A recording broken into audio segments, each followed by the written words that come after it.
Hey everyone, welcome back to the channel. Today we have a 2011 Honda CR-V behind us.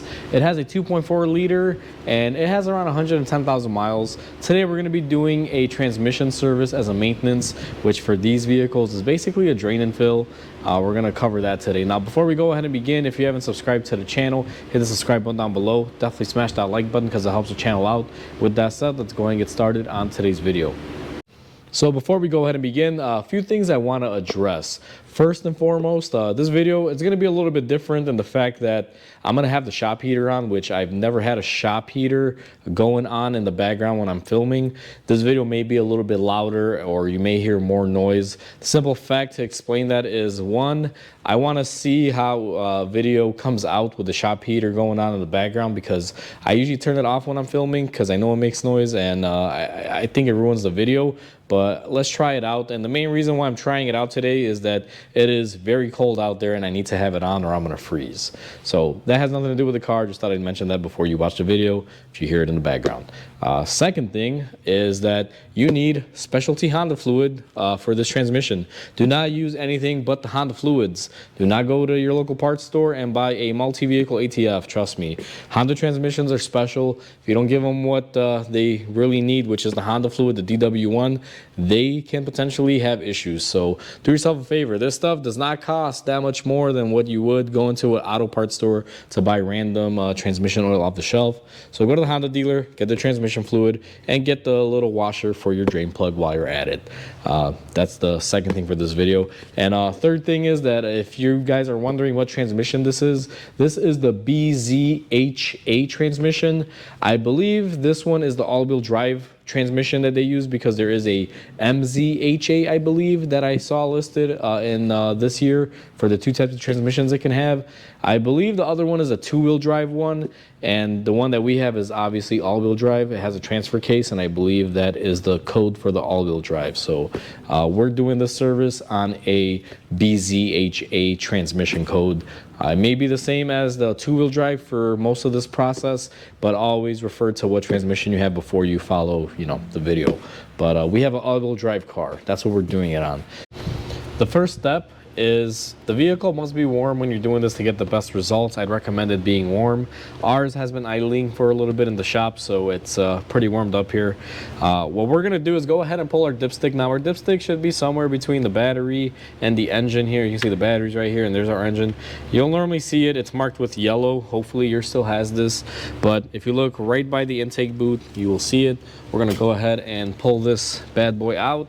And we're going to take a look at our condition of our fluid. Now, it's difficult to see, but this transmission does get regular service. That's why we are doing this service as well, because I know it's been done. I've actually done this before. This vehicle is really well maintained. This guy is serious about his maintenance. So now that we have that out of there, the reason why we removed it is because we need to get aeration. So when we drain the transmission, we get some air so it all flows out smoothly and we get the maximum amount of oil out.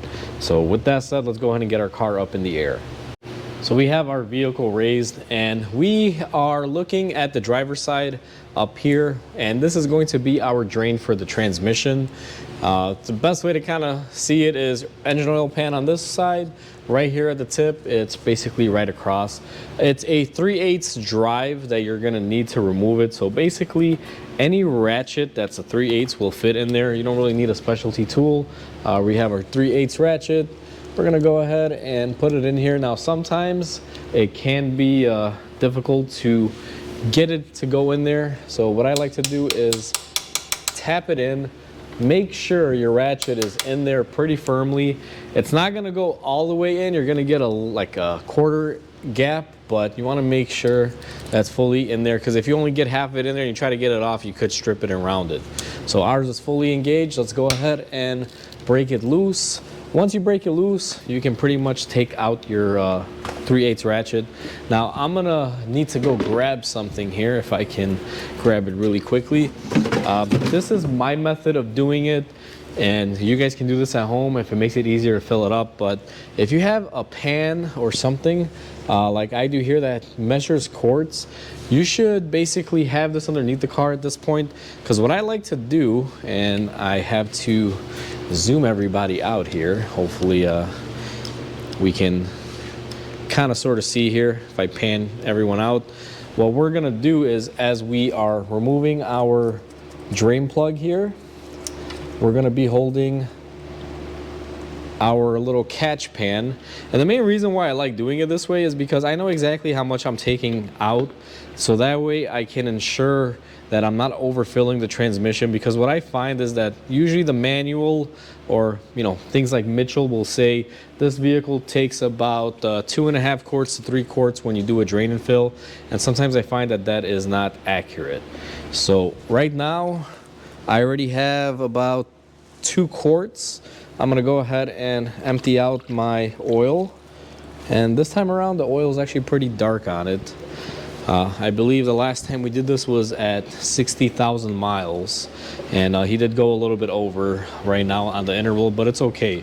So what I'm gonna do is I'm gonna let this pretty much drain out and do its thing. I'm gonna give it some ample time, and once we have done this draining procedure, I'll pretty much bring everyone back, and I'll show everyone the next steps. Now, one thing before we go ahead and let it drain for a while, your drain plug, when you remove it, you should have a magnet like this. You want to look at it, make sure there's no chunky material. Now, everyone can see my gloves are clean. Let's go ahead and pull up on it, and that's kind of what you're expecting to get out of it. If you see this, do not be alarmed. Don't go and start calling trans places and trying to get your transmission replaced. No need for that. It's normal. You're gonna have some clutch material wear. You'll even see stuff like you can see there. I kind of moved it around. So my rag is clean. Let's go ahead and clean off our magnet. And to give everyone a visual, if you get something like that, it's normal. Don't be alarmed. So now that we cleaned up our drain plug, one thing that you also got to do on this one is replace this little washer that we have here. You want to get a new washer for that. If you're going to be doing the drain and fill process more than once, keep this washer and just torque it if it's not going to be the final time that you lock this down. But if you are only doing this once, or let's say you've done the process a couple times, replace the crush washer at the end on your last step where you're pretty much done and you're going to fill it up for the last time, because otherwise you might need a new crush washer. The way I do it is I'll drain them, I'll fill them, I'll drive them for a mile or two, circulate that fluid, then I bring it back in the shop, drain it again, and basically do the final plug up and final fill. This transmission only holds about 6 or 7 quarts altogether, and I believe you can drain 3.5 to 4 quarts out at a time. So if you do it at least twice, that's about 8.5 quarts that you're going to be cycling through. So you're going to be able to rejuvenate most of the transmission fluid in this thing. Again, we're doing drain and fills, not a power flush. For those of you that are asking, hey Mike, why aren't you doing a power flush? I'll be very honest with you. When you do power flush, you guys saw that little dirt and debris that was on here. If that is somewhere inside your transmission, chilling in the corner, and you pressurize fluid to go through there, you may knock that loose. It might get somewhere inside the transmission, causing you a problem. So drain and fills are the way to go on these. If you're doing it regularly enough, it shouldn't be a problem, and you shouldn't have any buildup. Our oil has been draining for a while now. It's pretty much just a little stream, and I feel like this can continue for hours. It's normal, but a good majority of it is out. We got almost 3 quarts out, about 2.7, 2.8 quarts out of it. So basically what we're gonna do now is take our drain plug, nicely cleaned, and we are going to go ahead and just hand tighten it back on here. Always thread this by hand. Never take a power tool or anything and just go to town on it, because you will damage it if you do that. And then what I'm going to do is go ahead and just snug this up.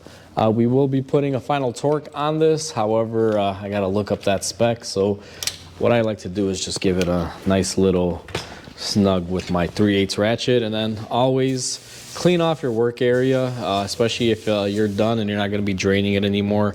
Now I will be doing this again, but I want to take this on a nice cruise and put a couple miles on it before I go ahead and do this again, because we're going to be servicing this once again and draining it out and filling it up again.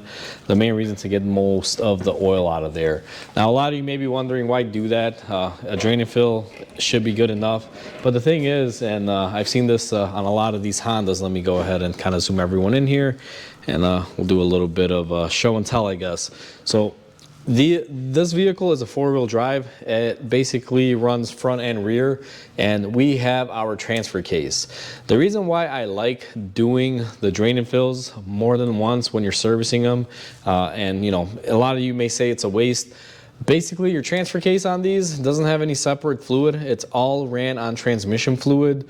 So when you're doing these drain and fills and intervals, I know you are probably thinking you're mixing the oil with the old with the new, but what you're doing is rejuvenating it and helping it, you know, retain whatever chemical compounds it needs to have in there. So doing the drain and fills more than once within let's say a time frame like a day that we're going to be doing, because this is all going to be done today, is really good and beneficial because it'll help clear out any of the old oil and rejuvenate the whole system, especially the torque converter that holds about a quart or two of fluid on its own. So we'll get all that stuff cycling. That's why I drain it, I fill it, I take it on a nice long test drive, get it nice and warm, get that fluid circulating, do a drain again, and then you'll see that that second time or third time you do it, the fluid is pretty much all new and clean. And that's just how I do it. It may sound tedious to you, but that's the right way to do it. Even according to Honda, they do not want you power flushing this thing. Now that we have it drained, we're gonna take a transmission funnel, which is something like this. And we already know where we got our dipstick out. We've seen it in that earlier clip. What we're gonna do is just go ahead and put our funnel in our dipstick tube hole. Now the dipstick tube hole services the transmission being filled and the checking of the fluid, so you get both of those in there. So what we're gonna do is take our genuine Honda fluid and we're gonna go ahead and fill it up. We already have a approximate amount that we should be filling it up with because we did measure our fluid, and this is where it comes in handy, so I don't have to sit there and think I'm overfilling it because I have an approximation of what we took out. Now I'm gonna go ahead and dump the quarts in here. I'm not gonna, you know, sit there and just record that, so I'll be right back with everyone. Now that we have our proper amount of fluid in there, we're gonna go ahead and pull our funnel out of there. And what we're gonna do is we're gonna take our dipstick, and I like doing this because we do have to let this thing run for a little bit. So since it's very dark, let me grab my light here. We're gonna go ahead and put our dipstick back in just like so. Now we need to basically run this car, and I'll basically get in the clip here and I'm gonna explain the process of getting this up to proper levels. In the last clip, we filled our transmission with the new fluid. We removed our funnel and we inserted our dipstick all the way. Now it's time to check the transmission fluid level. In order to do that, we are going to be doing a few steps. So the proper way to check this fluid level after you do the service is you're going to go in the car, make sure the car is nice and level, make sure it's not up on jack stands or at an incline. Has to be level to do this first and foremost. You're going to go in the car, start it up, and you're just going to go through all the gears. You're going to hold the brake and go to, you know, from park, reverse, neutral, drive, 3, 2, 1, 1, 2, 3, drive, neutral, reverse, you know, and back and forth. I like to do that a couple times, hold it in each gear a couple seconds. Once you do that, you're going to leave it in park, and you're just gonna let the engine idle. Now, the way that you gotta warm up this transmission, basically you let it idle until the radiator fans kick on. Once your radiator fans kick on, it's hot enough to check your fluid level. What you're gonna have to do is turn off the vehicle, pull the dipstick out, clean it off, make sure you fully insert the dipstick back in there and pull it out to get your reading. And I'll show you everything in the next clip when we get ready to do that. Because obviously I'm not going to let the car idle with the camera on. It could take like 20-30 minutes, sometimes longer. So I'm going to let that do its thing right now, and when we come back, we're going to check the fluid level. Key point on this that I want to stress is that when you're checking the fluid, if the radiator fans come on once, that is good enough. Do not let it idle anymore. Honda specifically states that if the radiator fans come on, check it. Otherwise, if let's say they turn off and then they come back on again for the second time, that is the maximum amount of times you can, you know, basically let it get warm before you have to check it. So you have up to 2 fan cycles. So if let's say the fans come on and you don't feel comfortable checking it back, when that happens, let it idle a little longer. Once the fans come on again for a second time, you have to turn it off and check your fluid. If you let it idle any longer, the fluid could get hotter or, you know, more hot, causing the level to be obscured for you and not be correct. So that's Honda's thing. They specifically say that. I looked it up on Mitchell, and it's basically just copy paste from the Honda service manual that they issue. So it's a weird thing that they state that, but I guess they want to stay within a certain temperature range, and it makes sense in that aspect. So that's the whole procedure. Make sure you don't go over those 2 cycles of the fans. So other than that, I guess let's go ahead and let this thing idle, and I'll be back with you guys when the fluid is warm enough. We have our car warmed up, and we followed the Honda service manual on how they want you to check this fluid to a T. So car was running, the radiator fans kicked on, and it says clearly no more than 2 fan cycles. So basically, if you start it up, you shift it through your gears, and the car's idling, you'll let it idle. The fans will come on 1 time. If they turn off and then come on again, that 2nd time you should turn off your engine to check the fluid, because you're at operating temperature. And you can't go beyond 2 fan cycles. I don't know what that's about, but that's how they want you to do it. So our vehicle is level. We're going to go ahead and pull the dipstick, and we're going to go ahead and clean it off. And one thing that they say, and I don't know if you guys will see it here, but you see how this dipstick has like a little notch? That little notch corresponds to a finger on the dipstick tube that it's really hard for me to show. But they say you want to insert it fully, as if you were going to, go and drive this car. So don't flip it any other way. Make sure you line up that tab with the finger, push it all the way down. I usually give it a second, and then go ahead and pull it out. Now, we already wiped it previously, so if we check our level here, we're going to be doing this together. You can see, and it can kind of pick it up where it's shiny, and we are just above that first line that's, whoops, let me see here. We're just basically above our first line, which is right here. You guys can kind of see. Now, this is the best result, and I'm actually happy with it. I might add just a tiny bit, and I mean very tiny amount. I like to get them basically centered. You want to be in between these 2 dots. And Honda doesn't really give you hash marks. It just has hot and 2 little lines, which tells you high or low. If you're on the lower side, meaning underneath this first line towards this end, you need to add some fluid, and add very carefully. You always want to be lower than full, because if, let's say, you overfill it and you're up here or above this 2nd dot, you're basically going to have to drain it and try to figure out how much to drain. It can be quite a hassle. But I'm happy with ours. You could actually let it go just like that, but I will add a little bit more to this one. Now, I am going to let the car cool down, because we do have to do some other services and stuff.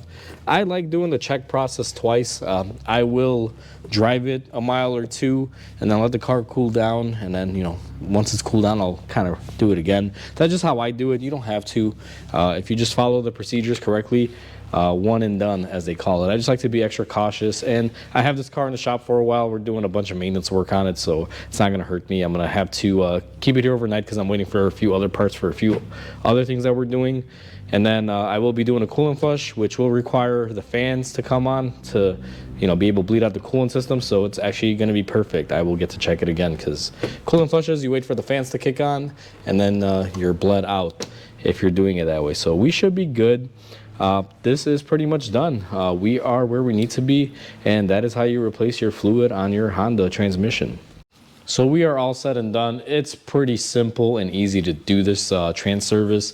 The hardest part about this whole thing is just letting the car warm up, in my opinion, because that takes a while. It took us about 30-40 minutes inside the shop to get it up to temperature to idle, and that is really the more crucial thing, the fact that they're very specific on how they want you to check it with the whole don't let it cycle the coolant fans more than twice method that they specifically say you got to use. So either way, that's the hardest part for me, because getting underneath there, draining it, not really that bad, as everyone saw. Obviously, doing it on the back, on the ground, can be a little bit more difficult, but overall shouldn't be too bad.